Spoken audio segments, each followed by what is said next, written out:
তো hi guys, আজি চাওচোন আজি মোৰ পিতাই কি বনাই আছে, কি আৱিষ্কাৰ কৰিছে। তো গাইস, এনেকুৱা মৰ্টিনটো যেতিয়া এই মেটেলৰ বস্তুৰ ওপৰত থাকে তেতিয়াইতো লাহে লাহে তো নামি যায়, আৰু লগতে এই মেটেলটো ল'ৰা ছোৱালীবোৰৰ ভৰিতো লাগে আৰু ভৰিও ফুটা হৈ যায়। তেনেকুৱা বহুত ইনচিডেণ্ট হৈও পাইছে ইতিমধ্যে। তো এনেকুৱা প্ৰব্লেমছৰ কাৰণে আজি পিতাই এনেকুৱা আৱিষ্কাৰ কৰিছে এনেকুৱা বস্তু। চাওক ইয়াত। তো এতিয়া মই দেখাই আছোঁ যে তেওঁ এইটো কেনেকৈ বনাই আছে।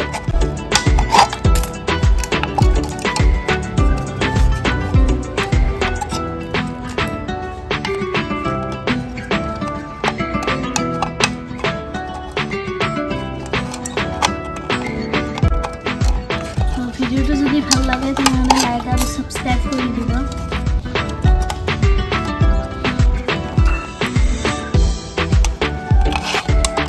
আপোনালোকৰ তাতে চাগে এনেকুৱা টেমা খালী টেমাটো পৰি থাকি আছে চাগে ঘৰত। এনেকুৱা বস্তু বনাবৰ কাৰণে আপোনাক এটা খালী টেমা লাগিব আৰু এডাল গুণা লাগিব।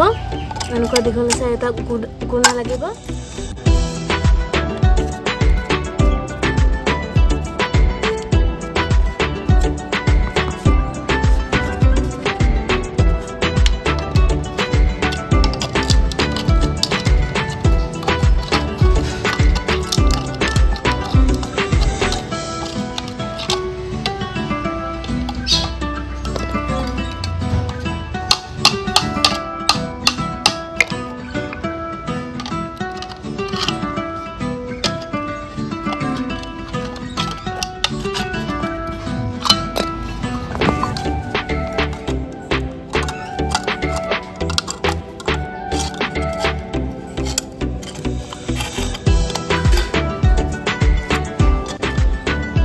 হোৱাৰ পিছত যাতে মূৰটো ধাৰ হৈ নাথাকে সেইকাৰণে এতিয়া পিতাই এইখিনি বেণ্ড কৰি দিছে।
গুণাটো এতিয়া সোমাই দি পেলাই এতিয়া এইটো এটা লক বনাই দিয়া হৈছে যাতে লক লাগি যায়।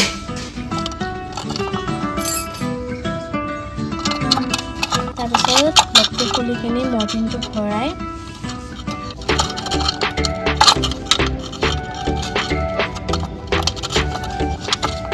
দি কিনি লক কৰি দিলে চাওক এতিয়া এইটো ওলাইও নপৰে বা খুলিও নপৰে।